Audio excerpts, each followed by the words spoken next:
Welcome back to the Vanessa G Fitcast. I'm Vanessa Pozos, and here with me is Omar Pozos, my co-host and husband, who has been taking notes from the TV show You on podcasting. On how to really show up on camera this week. But yeah, no, I just kind of jumped into the introduction. I didn't even let you introduce me as always. How are you doing today? I get to ask you first. I am I've been feeling like really just excited and aligned because there's just so many good things happening within Vital Spark and our team. Like, I feel like I talk about this a lot on Instagram. I probably don't talk about it enough in the podcast, but I mean, our team is just so incredible. I really I feel like almost every day I'm just like sitting back and be like, wow, I cannot believe that I get to have all these incredible people working for us and on this same mission with us. And so that's where I was thinking about that this morning. And so it's also top of mind for me where I'm just like, man, I'm grateful. I'm excited about what we're doing. That's Is there something specific that kind of brought up that feeling or something in mind or something that you saw? No, I mean, just anytime I'm connecting with our coaches, because, you run kind of one part of the company. I run, a lot of the more of like the coaching side of the company as well as some of the operational items.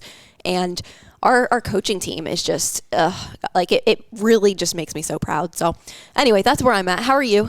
I'm doing great. I'm a little, I don't know if it's sinuses or allergies. I'm a little sinusy today, but other than that, I'm doing great. To what you were saying before, we've been binge watching the show You. No spoilers, but I'm excited because we have 2 episodes left, and today and tomorrow we'll get to wrap it up and see what's his name, Joe, ends up doing. So I'm excited for that. Well, on this episode today, so we've talked a lot about the topic of alcohol over our years of podcasting. And it's interesting, even if I look back on previous episodes and I think about how like my own relationship with alcohol has evolved and changed over the years.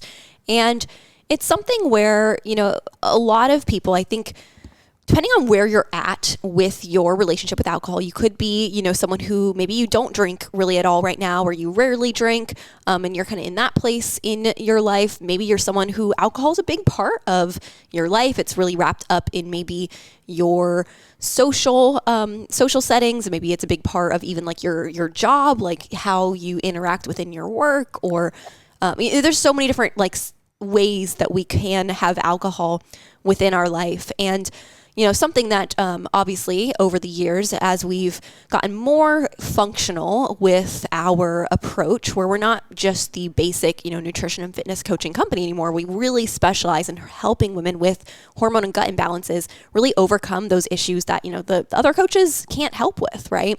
And something that we found over the years is, especially when it comes to gut issues, removing alcohol for a period of time can be, on one spectrum, you could say it can be vital.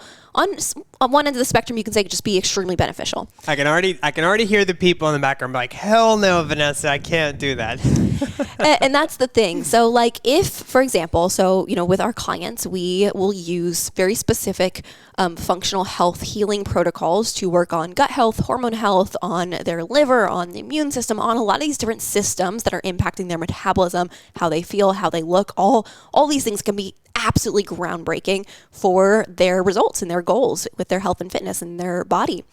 Now, when it comes to something like gut health, especially, alcohol is kind of, sometimes it's like putting fuel on a fire, and we can do all the things, but if we have some really, especially the more extreme type of gut issues where maybe we have a GI map and we can see there's, a lot going on here. There's a lot of gut dysbiosis. Maybe there's some H. pylori. Maybe there's some candida. There could be a lot of things going on. And if we're continuing to drink alcohol regularly, it's going to be not impossible, but it's going to be a slow road to healing, because that alcohol is kind of just undoing a lot of that healing progress as we're going. And so that's where it's been top of mind for me as I've, talked to some clients where, a lot of our clients are very, willing and ready. It wouldn't be their first time anyway of giving up alcohol. Many people, have done what's that called? Not Dry January. Yeah, dry January. Many people have done things like that. So it's not most people have some experience with removing alcohol for a period of time where they're like, I know I can do that. But sometimes you'll come across a client where maybe alcohol is really wrapped up in their social environment on like a daily or weekly basis, or maybe it's even part of their job, their career.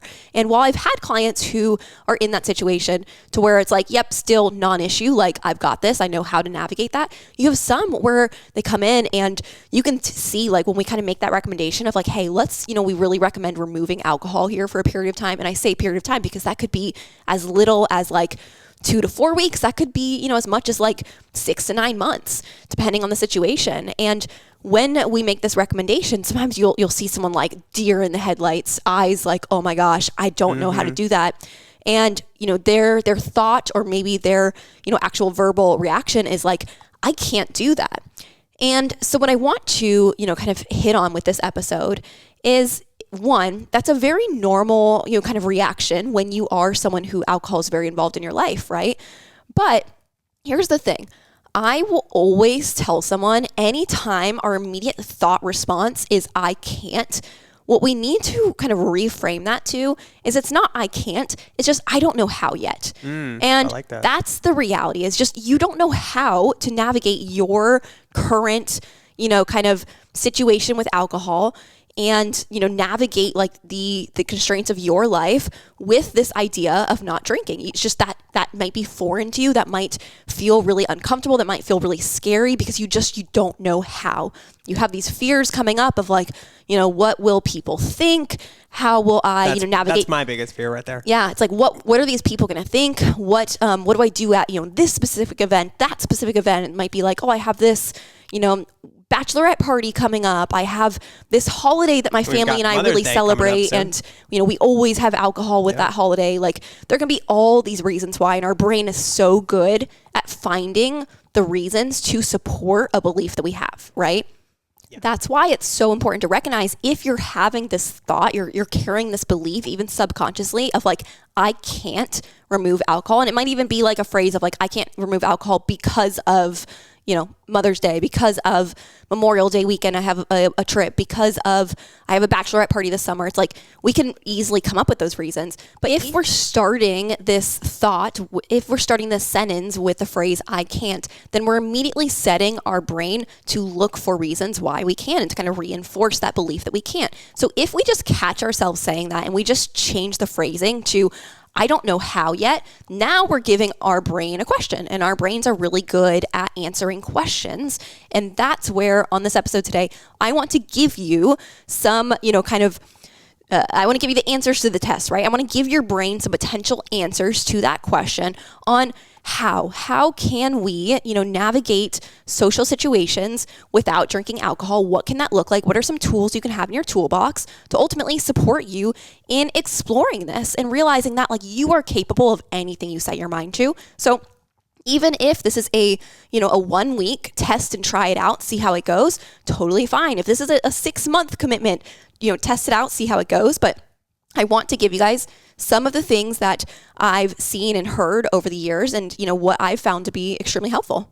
Yeah, and I want to point out too, you just made this post on Instagram last night on restriction, right? And at times it's like, hey, it's not necessarily restriction. It's more or less just a little bit discomfort. And it's not, to your point, it's not, hey, I can't do this. It's more or less, I don't know how. But the other aspect of it too is like coming at it from the perspective of like, hey, my priority right now is to heal my body. My priority is to focus on these things so I get to do these things, because at the end of the day, it's whether it's our program or anybody else, like nobody's going to force you to do something you don't want to do, right? And you're a grown up, you're an adult, and you get to do these things so that down the road you can, enjoy these things within moderation, but in a way that comes from, you're feeling good, you're feeling confident, you're feeling like yourself again in your body, as opposed to somebody that's like, hey, I don't know what else to do, so I'm just going to keep doing the same things that I have been doing, right? Absolutely. And, when it comes to like this conversation around maybe I'm going to go to a social event and I'm not going to drink, for some people, they'll be like, that's easy. I'm literally just going to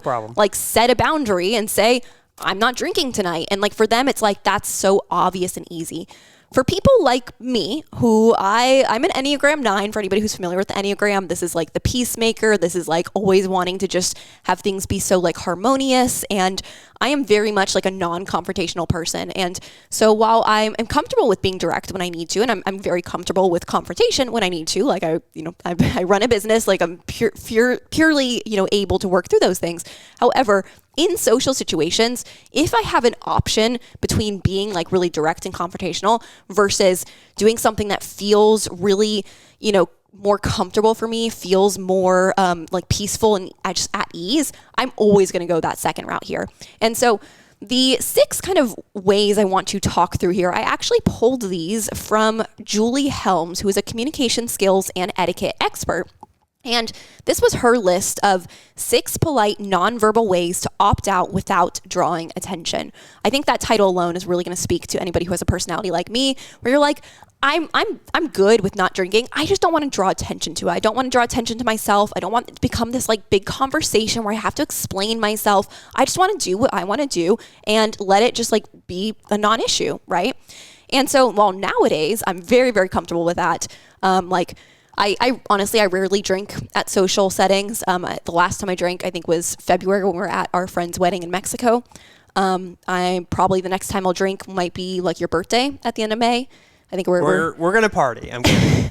No, we have a little staycation planned, and I'm like, yeah, a little margarita by the beach sounds great. But it's like between those two things, I don't have any urges to drink. And I've been in many social situations, and for me, I'm very comfortable with like, I'm just gonna order a Diet Coke, especially because I don't really drink soda outside of like those types of situations anyway. So in that way, it already feels like a treat of like, oh, I'm gonna have a Diet Coke. That's like a nice little treat to have. So nowadays I'm comfortable, but I haven't always been this way. And I think if I had been given these 6 tips, a few years ago when I really struggled with this, I think this would have been really, really helpful for me. So number 1, this one is pretty simple and easy, but I want to give like the specific examples that she gives here as well. But number 1 is just make or order a mocktail with confidence. And so this is especially applicable to when you're in the kind of social situations where, let's say you're at like a party. Let's say you're at a Memorial Day weekend party, and everybody has like their solo cups and they're drinking, and there's like different types of drinks and stuff. You could very easily. Why do people have to be drinking out of solo cups? It's a party. Like a frat party? I don't know. Do people do that nowadays?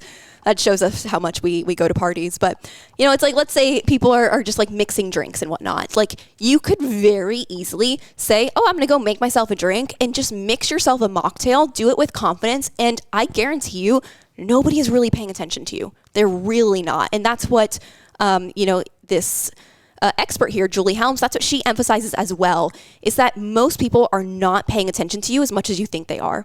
So some easy go-to options that she listed out that I think there's some really good ideas here. She suggested grab a champagne flute and put in some club soda with a splash of Coke, and it'll look like you're drinking champagne. Oh. I don't know what the taste on that would taste like, but I think that's But I guess it is going to make it a little like yellowy, fizzy. Interesting. I wonder what that tastes like. Yeah. She also recommended just like any beverage in a lowball glass with a cocktail straw. I've done that. I do that all the time. Yeah, actually. absolutely. That's a go-to. She also said, take espresso and shake it with simple syrup in a martini glass. Ooh. That's a pretty good idea. And then she also recommended water and cranberry juice in a martini glass. And then the last one she recommended here was club soda with bitters in a wine glass with ice, garnished with an orange slice. She said it looks like an Aperol spritz. She did also note here, bitters do have a small amount of alcohol, so this might not be appropriate for some true like non-drinkers. And I would emphasize that as well. But with this, like, what are some of your kind of go-tos when it comes to mocktails and things like that? I honestly, I'm a typical like just club soda with a lime kind of guy. And at times, this is where people are gonna judge me. Whatever. I don't even love the taste of alcohol at times. Like beer, not my thing. It used to be in college. I'm more of like, look, if we're gonna be by the pool, I'm like, I'll have a pina colada or a daiquiri, and I love it. I do. So sometimes I'll literally just go up to the bartender and be like, hey, can I just have a virgin daiquiri? And nobody knows. And I'm just sipping on my daiquiri, but it's good and it tastes good. And like I said, You're like I a love 13-year-old girl. I'm like, can I have a Shirley Temple, a root beer float? But anyways, those are my go-to. But if I'm trying to be manly, I'll go for like the club soda with a lime, and I think honestly that does it for me. Yeah, totally. If you can just get the same type of cup that a vodka soda would be in, and you just order club soda, Like it literally, no one's going to know any different. And how many people are going to be like, oh, let me taste your vodka soda and like confirm that you have vodka in it. only your significant other will. So I think that's, that's something that's like an easy first one here. Number 2, if seated at a table where wine is being poured, you can allow a glass to be poured for you and simply don't drink it. This is like a simple concept, but I think a lot of people need this reminder. You can order the drink. You can have the drink in front of you and literally not drink it. And honest to God, rarely would anybody ever notice. Yeah, I like this one because so if we're talking Enneagrams, I'm an Enneagram 3, and my biggest, I think, opportunity for growth is, I just care a lot about what others think or say about me.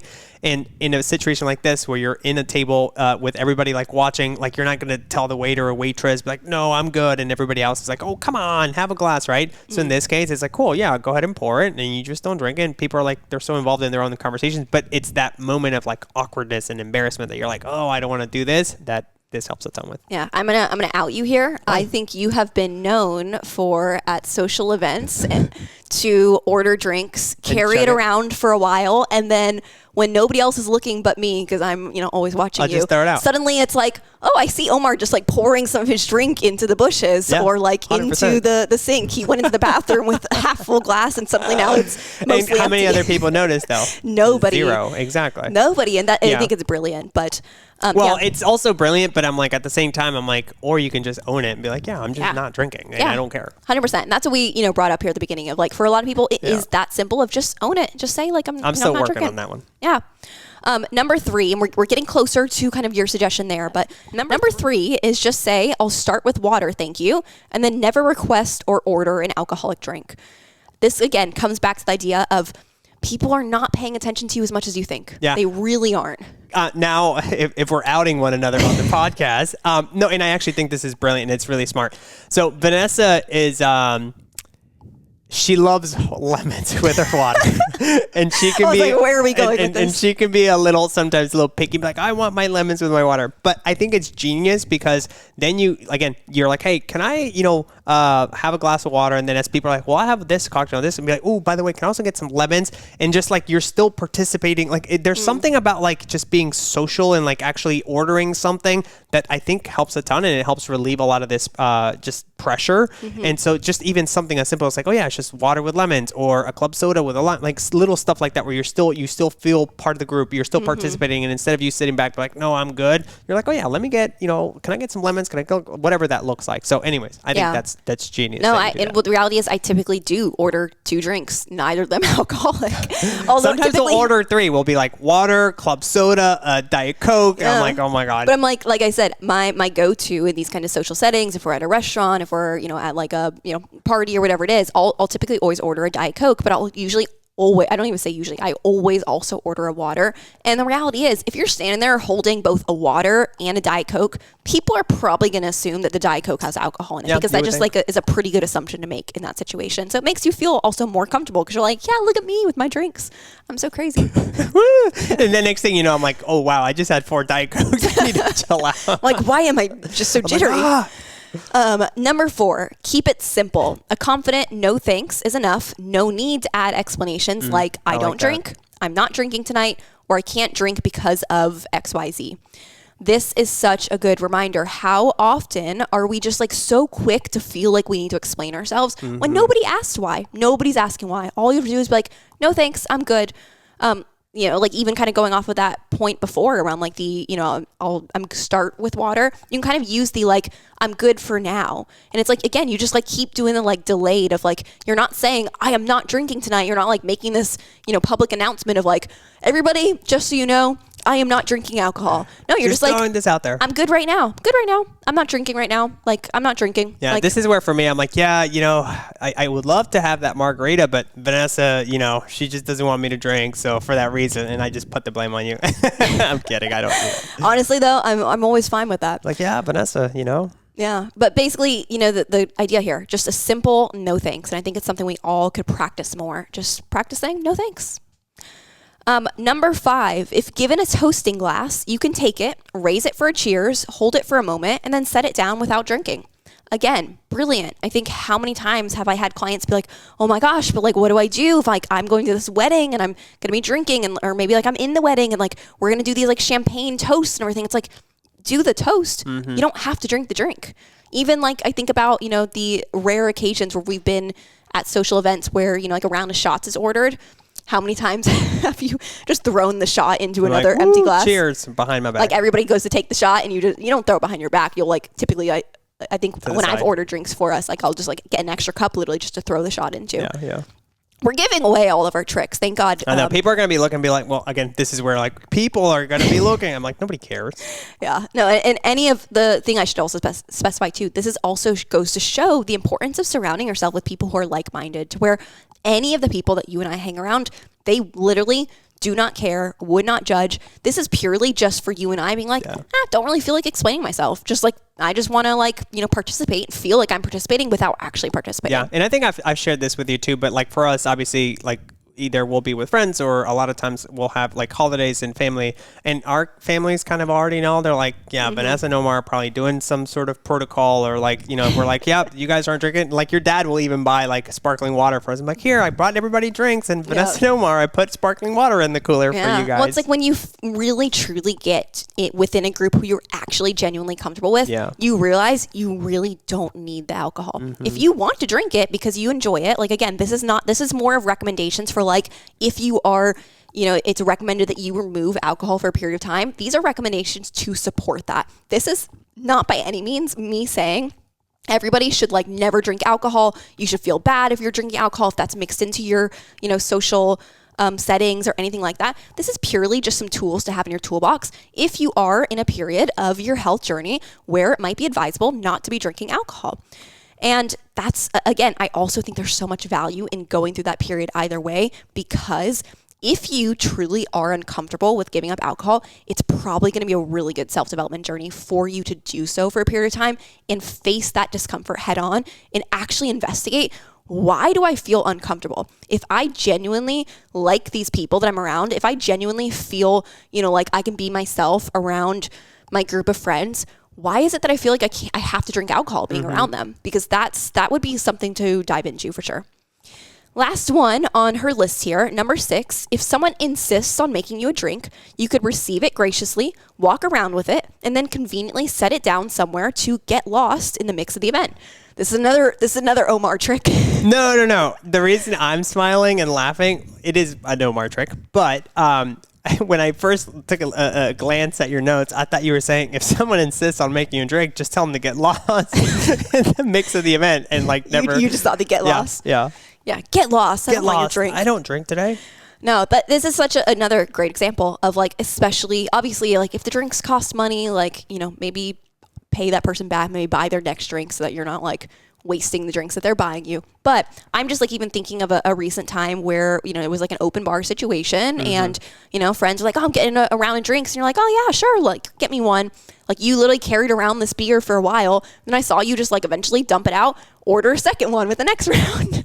All right, people are going to be like, you guys are so wasteful. It's not wasteful. It's only like a drink. And the reality is it's like, it would have been given to you probably either way. So it's not like the whole argument of, you know, wasting it of like someone else could have had that drink. Like that's, I think, kind of ridiculous in my opinion. But anyway, really what this comes down to is, again, it is always an option for you to have that kind of just like strong verbal, you know, I am not drinking tonight, you know, that kind of a route with things. But I know for a lot of people, they don't feel comfortable approaching that. And so that's where I wanted to offer these more like non-verbal types of strategies to help you navigate these situations with a little bit more comfort, with grace. You know, these are coming from an etiquette expert, and hopefully, you know, these would help you actually get to test the waters in something that might make you feel uncomfortable right now and help you realize. Get it? Test the waters, not the drink.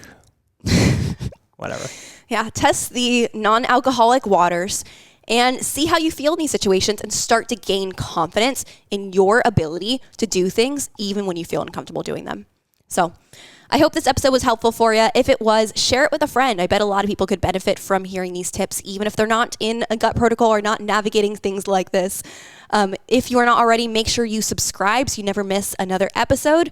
We'll be back next week. Bye, everybody.